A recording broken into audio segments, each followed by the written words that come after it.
a small disclaimer. It's not just I'm from Canada. At the same time, my observations are from my own readings as well as my observations as an imam connecting with the community and as an interfaith practitioner in our community.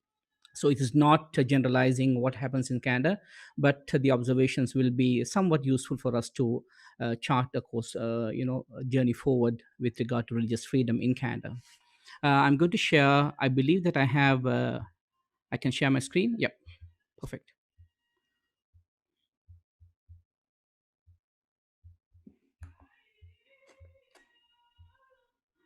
Can you see my screen, Shireen? Yes. Okay, perfect. Um, in this brief talk, I would like to talk about the protecting religious freedom in Canada. Um, as you know, in a legal context, Canada has guaranteed freedom of religion and conscience by several legal instruments. One is the Canadian Charter of Rights and Freedoms and Canadian Multiculturalism Act, Canadian Human Rights, Employment Equity Act, etc., etc. And all these have created the wider separation of church and state. And obviously, like in US, there are some qualifiers. Although religious freedom is not an absolute, the state won't restrict religious freedom or interfere in that space unless there's a compelling interest to do so. For example, religious freedom infringes upon others' rights and values, or religious accommodation in a workplace causes undue hardship on the organization or the employer. Third is the religious freedom affects the public good and creates public harm. Example is public proselytization, human sacrifice, prohibited drugs, huge cost of accommodation, public health and safety. Now, many immigrants come to this country. I myself an immigrant. I'm connecting with a lot of immigrants in our community. We have an assumption that Canada has guaranteed religious freedom for everybody. Because of these legal instruments, as well as Canada is a multicultural society, then we think that we have it's everything, everybody is protected from religious intolerance and discrimination based on creed. And this issue is no longer there. But as the speakers before me spoke about the North American, US context, that's same. We also face the same issues here in Canada as well. Religion is still in front and center of a variety of public policy debates: citizenship, security, employment, municipal zoning, education, healthcare, justice, human rights, etc. To do that, to understand this, let me quickly give a bit of historical context. Since the foundation of Canada, European settlers have struggled to govern religious diversity, and they came up with three solutions historically. From 1608 to 1841, it was a single state supported Christian church with little religious freedom. And then it did not work. There were a lot of issues. Then they moved to a Christian Canada with no official church, but a decidedly Christian culture and state cooperation with a limited number of respectable Christian churches. And then in 1960 until present, we have what we know as a secular society with a greater separation of church and state and a multicultural approach to religion. Essentially, this is what this means is that essentially privatization of religion. That religion is in a private space. It is individual's freedom to choose. But the problem is there are some modern challenges. Number one is that the immigration. Canada is welcoming immigrants, about 300,000 immigrants every year, newcomers coming to this country. And it has created a new religious cosmopolitanism, not only through Jewish, Muslim, Hindu, Sikh, Buddhism, atheists, agnostics, etc., but it also from different Christian communities coming from various countries.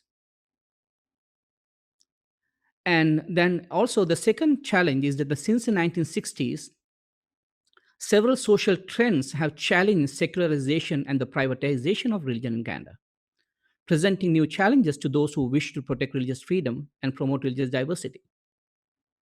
And then, as you all know, the Christianity was increasingly excluded from decisions about education, healthcare, social services, and other public policy areas. More and more, it's lost its power to define public morality. What is that? That the teacher's guidebook, it says in Ontario, in the province we live in, that the public morality has to be taught from a Christian-based moral perspective. But it started to it was challenged Now, so the biggest issue is that um, the challenge for religious diversity, religious freedom, is that residual Christianity is still, there are remnants of their legacies of Christian Canada continue to directly or indirectly structure contemporary secular Canadian institutions. This will lead to systemic faithism, and obviously, the proponents argue as a historical Christian nation, Canada should continue to privilege Christianity in public life in keeping with its historical identity and tradition to which others should accommodate. And there are a couple of examples I have given, like the statutory holidays and public funding for Catholic schools, Ontario Education Act, which I referenced earlier. Um, but where it has led, because these tensions, I have identified three, which is not to say the entire gamut of all the challenges. But number one is that the anti-immigrant sentiments around religious issues, because the constant challenge, the tension between this faithism as well as the new religious communities coming and trying to express their religious sentiments publicly is no longer a private issue for them. And then it also led to denigration of ethnic and racial minority groups, regardless of which religion they follow. And the third one is the new forms of intolerance and discrimination into which transnational ethnic, political, and religious conflicts are now played out on Canadian soil. The Palestinian, the Jewish issue, and the Hindu and the Sikh community Indian issue, as well as in Sri Lanka, and Sri Lankan, the Buddhist and the Tamil issue. Now Canadian soil has become a breeding ground. How to reconcile between these issues affecting our own way of life. So everything started to be seen from that angle, from that lens. Um, I know that this is just a start of a long discussion. I'm just giving some feelers about how in Canada we operate.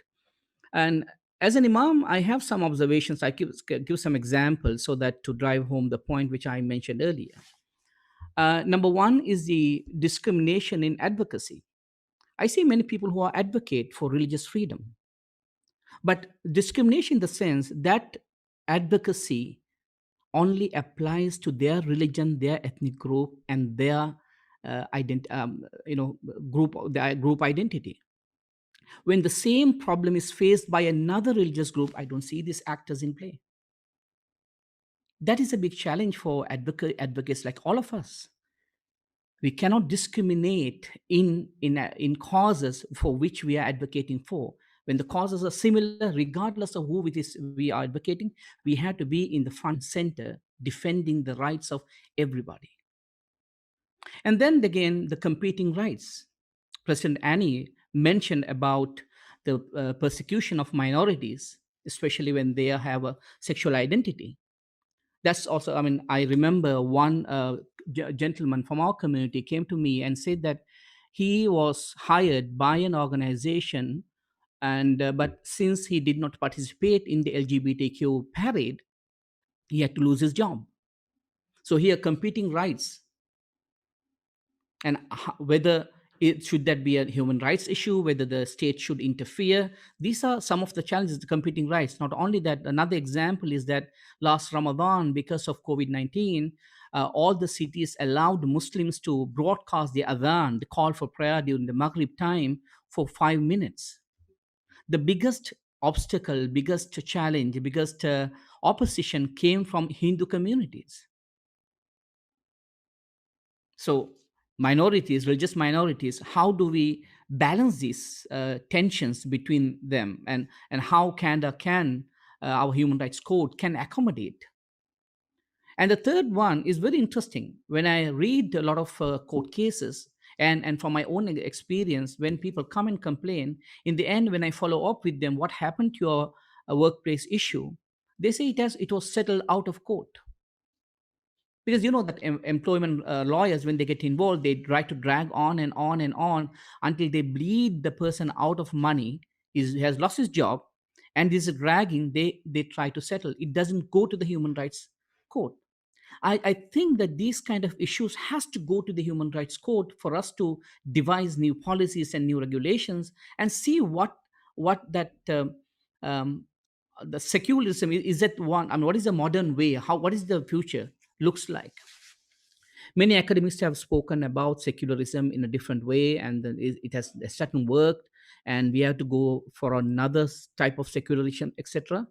Well, that will be another discussion for another time. So, just I wanted to end this here, giving some food for thought for all of you, and looking forward to connecting with all of you and continuing this conversation in the future. Thank you so much.